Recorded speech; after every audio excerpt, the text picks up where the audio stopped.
Estaba yo el otro día preguntándome cuánto tiempo hace que no veo una película decente de dinosaurios, cuando de repente me di cuenta de que tenía que hacer la reseña de 65. Hay dos cosas que por norma general nos gustan a todos los seres humanos, que son los dinosaurios y los batisterios romanos del siglo I.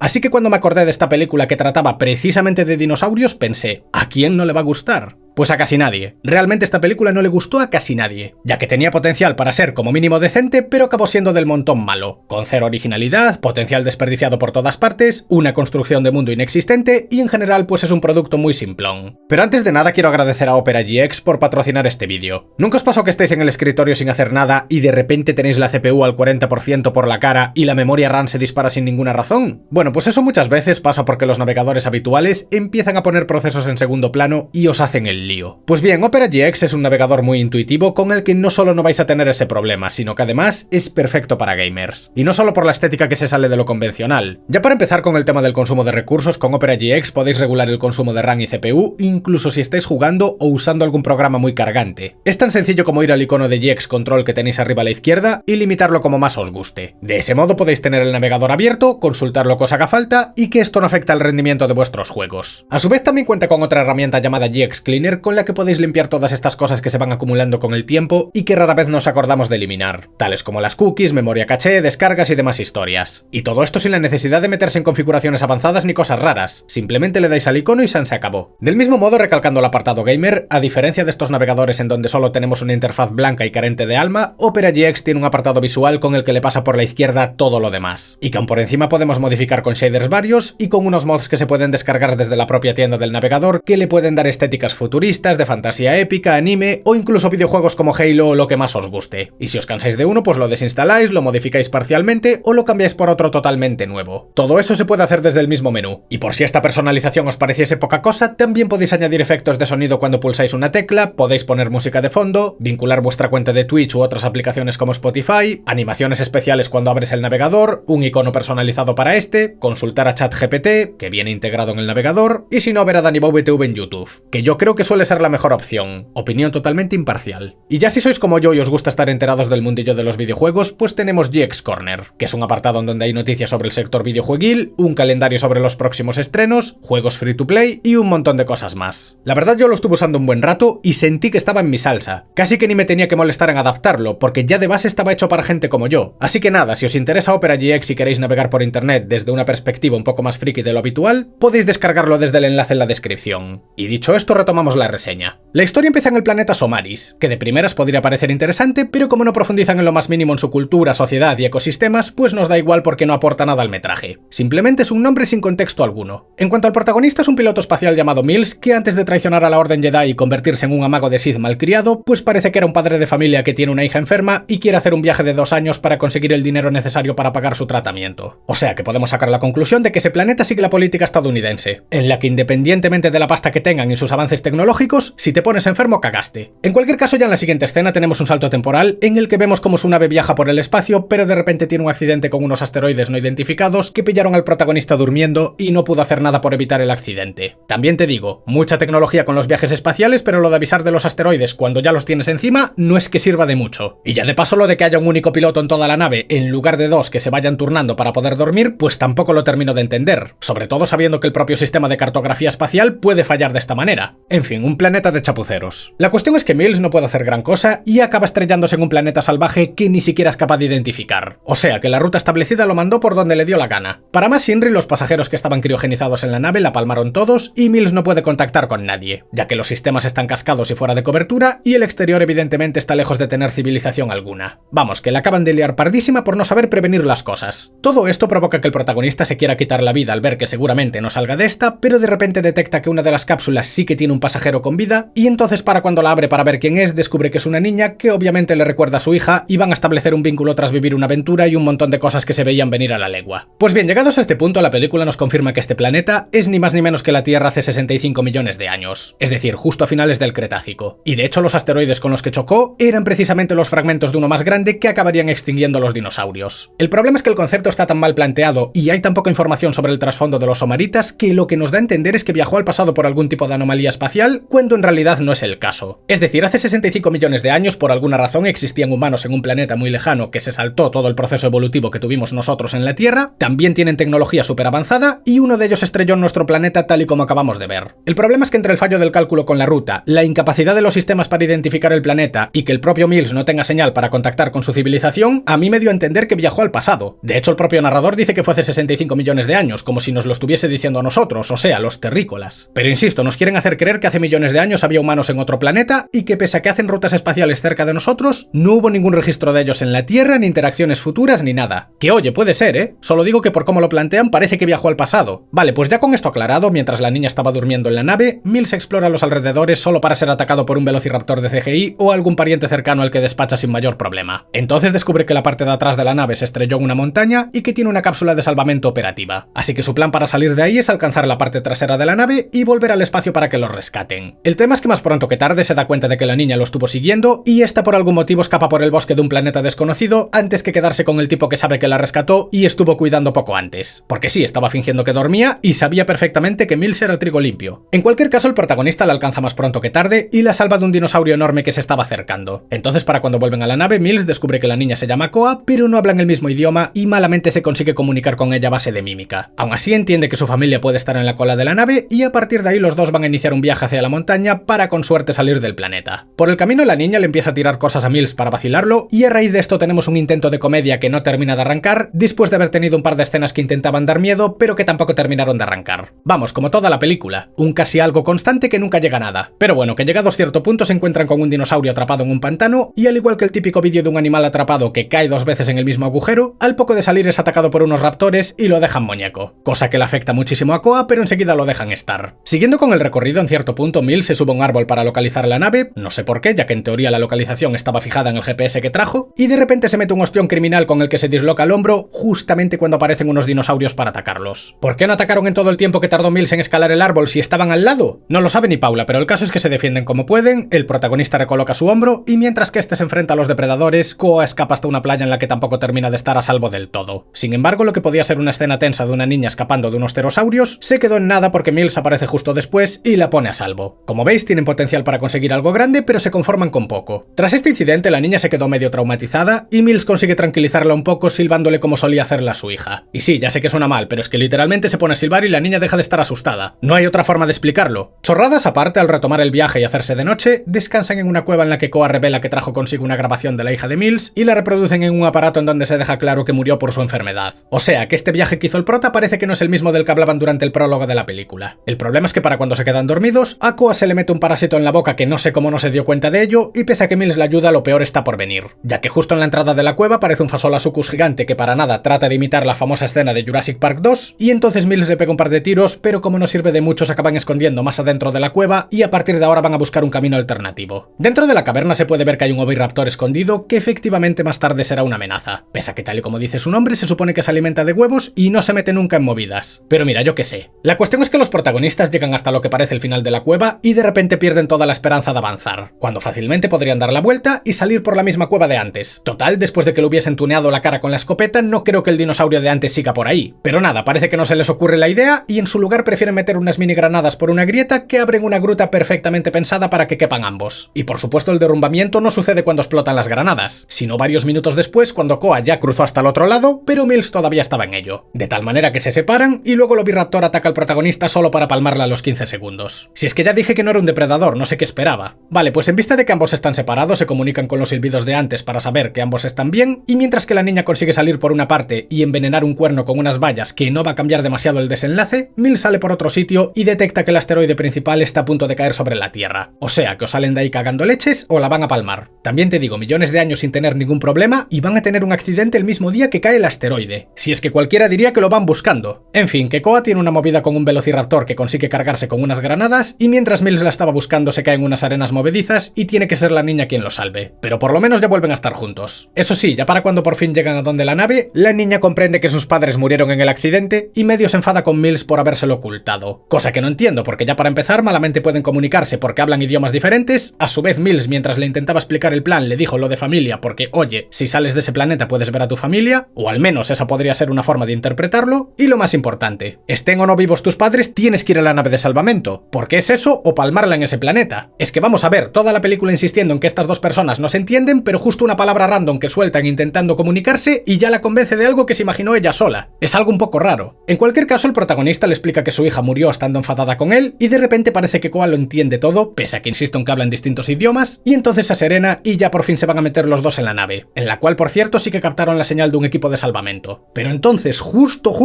en ese momento, unos fragmentos del asteroide derriban precisamente la nave y esta se cae en un valle en el que había dos tiranosaurios, varios kilómetros recorriendo el bosque y justo ahora se tropiezan con dos depredadores alfa. Y esta es la típica escena que debería ser súper tensa porque estamos hablando de dos dinosaurios hostigando a dos seres humanos. Pero claro, como el tipo tiene una escopeta tecnológica, pues se los baja en 0, y la pelea acaba durando minuto y medio. La verdad es que menudo bajonazo. Pero mira, como donde caben dos caben tres, de repente aparece el Fasolasuchus de antes, ¿por qué no? Y ataca al protagonista justo cuando se le estropea la escopeta. O se le queda sin munición, o sabe Dios. Pero vamos, que ya no puede disparar. Entonces escapa hasta una zona con géiseres, la niña sale de la nada para atacarlo con el cuerno de antes, que tanto daba que estuviese mojado en vallas venenosas como que no, y de repente el dinosaurio se muere con un geyser que erupciona justo en ese momento. Como veis, una película muy bien pensada que apenas depende de las coincidencias. Vale, pues ahora sí que sí. Ya no quedan dinosaurios, el asteroide está a punto de estrellarse contra la Tierra, pero los protagonistas consiguen despegar en la nave, la cual por cierto estaba del revés, pero los tiranosaurios la enderezaron, y sobreviven a la hecatombe para vagar por el espacio hasta que sean rescatados. Y se acaba así, sin un epílogo, sin una conclusión medianamente satisfactoria, ni explicaciones sobre la mujer de Mills, qué va a ser de Koa, si el equipo de salvamento los encuentra algún día, una absoluta cutrez. En serio, cuando me enteré de esta película pensé que lo tenía relativamente fácil. O sea, tenemos un actor conocido, un presupuesto que no es muy allá, pero que con el escaso elenco podía dar mucho más de sí, y lo más importante, dinosaurios. Quitando Jurassic Park y alguna película animada, casi ninguna productora se atreve a hacer películas de estas criaturas. Y no sé por qué, ya que nos gustan a todos, tienen un potencial de la hostia para hacer metrajes de casi cualquier género, y aún por encima no tienen copyright. Sin embargo, como suele pasar, la cagan estrepitosamente. Y eso que tienen las dos primeras películas de Jurassic Park como inspiración. Pero nada, parece que no lo pillan. Mira que es difícil hacer una película de dinosaurios que sea aburrida, pero esta gente lo consiguió. Hay como 15 especies diferentes, pero o aparecen de refilón, o aportan poco, o directamente los despachan sin mayor problema. Y es que claro, ya la base de la película hace aguas por todas partes. Intenta meter terror pero no le sale, intenta meter comedia pero tampoco le sale, intenta ser de acción pero dichas escenas son cortas e insípidas, y al final es un Frankenstein licenciado en todo pero experto en nada. Para colmo, estructuralmente depende demasiado de los clichés, las conveniencias, y no se siente original en absoluto. O sea, literalmente es el mismo argumento de After Earth pero con dinosaurios y algún intento de copia hacia Jurassic Park. Y sí, ya sé que antes dije que estas películas podían servir de inspiración, pero joder, me refiero al tono que manejan, el desarrollo de la historia, sus personajes, que los dinosaurios se sientan amenazantes. No me refería a que copiasen escenas tal cual. Y lo de After Earth, pues lo dicho, un adulto preparado que se estrella en un planeta hostil que resultó ser la Tierra, un niño que tiene que sobrevivir a las amenazas y al final pues colaborando entre ambos consiguen salir del planeta. Cámbiales el parentesco, los dinosaurios y algún detalle menor y en esencia el concepto es exactamente el mismo. A su vez, como ya dije, la historia se sostiene con demasiadas conveniencias, como por ejemplo los asteroides que no se detectan pese a que tienen tecnología súper avanzada, que Mills se disloque el hombro justo cuando los atacan varios dinosaurios a la vez, los cuales no atacaron a la niña cuando estaba sola, pero sí a ambos cuando el prota cayó del árbol, el Fasolasuchus tropezándose con los protas hasta 3 veces cuando realmente no los estaba persiguiendo, el derrumbamiento a conveniencia de la cueva, el asteroide que justo va a chocar esa misma noche, el fragmento que les derriba la nave justo cuando iban a salir, el propio Fasolasuchus muriendo en el geyser, la escopeta quedándose sin munición justo al final. No se siente como una historia bien pensada, sino más bien, como suele pasar, una serie de situaciones pensadas por separado que tienen conclusiones muy vagas y carentes de alma. Y con los clichés más de lo mismo, el típico accidente con un par de supervivientes, la figura de la niña como sustituta de la hija fallecida del prota, el vínculo que desarrollan a lo largo del viaje, son cosas que ya se vieron 1000 veces y ni siquiera las hicieron bien. Porque si la película fuese entretenida, pues me la meto entre pecho y espalda y aquí no pasó nada. Pero como es cutre y aburrida, el hecho de que además sea poco original me cabrea al doble, porque es que no arriesgaron nada ni tampoco intentaron nada. Sacaron 4 cosas de aquí, 4 cosas de allá, la juntaron con cola blanca al Art Attack y venga, a estrenarla en cines. Es que ya hay que ser gañán para tener la oportunidad de sacar una película en la gran pantalla y conformarse con tan poquita cosa, tío. Es que no me entra en la cabeza que haya gente que no sea consciente de lo difícil que es que suceda esto y que en realidad les están dando una oportunidad que tiene muy poca gente a lo largo del mundo. Y aún así parece que hacen las cosas por hacer. Macho, que estás creando algo perteneciente al séptimo arte. No solo es un producto, sino que también es una obra que en mayor o menor medida va a trascender a lo largo de la historia. ¿De verdad que no quieres dejar huella? ¿Tampoco te importa que sea recordada durante generaciones o que pase sin pena ni gloria? Es que, tío, qué pocas ganas le echan. La construcción de mundo es totalmente inexistente. Te plantan el planeta Somaris con una playita y ya no se vuelve a saber nada de él. Quieren construir una historia trágica con respecto a Mills y su familia y no se sabe ni en qué circunstancias murió su hija, ni qué pasó con su mujer, ni nada. Hay un montón de aparatejos súper tecnológicos pero que no tienen alma ni ningún tipo de rasgo característico. Es ciencia ficción genérica, un cascarón un vacío. De verdad, es que parece una película hecha por una IA. Es decir, que a nivel visual entiende los conceptos básicos, pero que en el apartado artístico y narrativo cojea por todas partes. Además es que, insisto, no puedes pretender que me preocupe por los personajes y que al mismo tiempo tengan granadas, aparatos tecnológicos que le facilitan la vida y una escopeta de alta tecnología que se baje tiranosaurios de 2 disparos. O sea, si te vas a poner en ese plan, hazme una película de acción y desmadra por todas partes. Pero si quieres plantear un ambiente hostil en donde todo puede matarte, primero, haz que haya más personajes secundarios que la palmen a manos de las amenazas, eso es imprescindible, y segundo, que los protas estén indefensos. Pero nada, parece que no se le ocurrió a nadie. Con el CGI tenemos una de cal y otra de arena, porque unas veces se ve bien pero otras da demasiado el cante, depende de cómo lo pilles. Y en cuanto a la música, diseños y demás, pues mira, cumplen y ya está. Ni destacan para bien ni para mal. Lo único positivo que saca la gente de esta película es el vínculo entre Mills y Koa, pero si os digo la verdad, yo es que ni eso. Porque sí, vale, tienen algún momento en el que interactúan, hay algún chistecito, la niña le salva la vida al final, pero realmente no es un vínculo especialmente currado. Solo son dos personajes independientes que ni siquiera se entienden, que nos quieren hacer creer que de repente se aprecian muchísimo. Pero el desarrollo de la historia me impide sentirlo como algo real. Es que simplemente no me lo creo. Le falta mucho trabajo detrás. Lo que pasa es que con las carencias que tiene el metraje, que hayan hecho algo mínimamente pasable ya se siente como la panacea. Pero lo siento, a mí no me la cuelan. Además hay dos cositas que me parecen imperdonables. La primera es que no nos hayan metido una escena gratuita con los pectorales de Adam Driver, y la segunda es que pudieron ambientar la película 4 millones de años atrás, pero le tuvieron miedo al éxito. Bromas aparte, 65 fue una película muy decepcionante que incluso con el bajo presupuesto y el argumento sencillo podía aspirar a mucho más. Es una historia muy light que no destaca por absolutamente nada, cuyo punto fuerte, que son los dinosaurios, casi no se aprovecha y que se siente más como una copia de After Earth con una pizca de Jurassic Park y el sonido del trueno. Que para los que no conozcáis, esta última es una película real. No es ningún tipo de expresión para decir que tienes diarrea. Realmente existe. Lo que pasa es que es bastante antigua y a día de hoy es difícil de encontrar. Pero en serio, el sonido del trueno existe. Pues lo dicho, 65 es un metraje mediocre que ni es lo suficientemente family friendly como para ser para todo el mundo, ni lo suficientemente madura como para tenerla en cuenta. Es un punto medio que cojea por todas partes, carece de esencia propia y que para mí la mejor forma de definirla es que es del montón.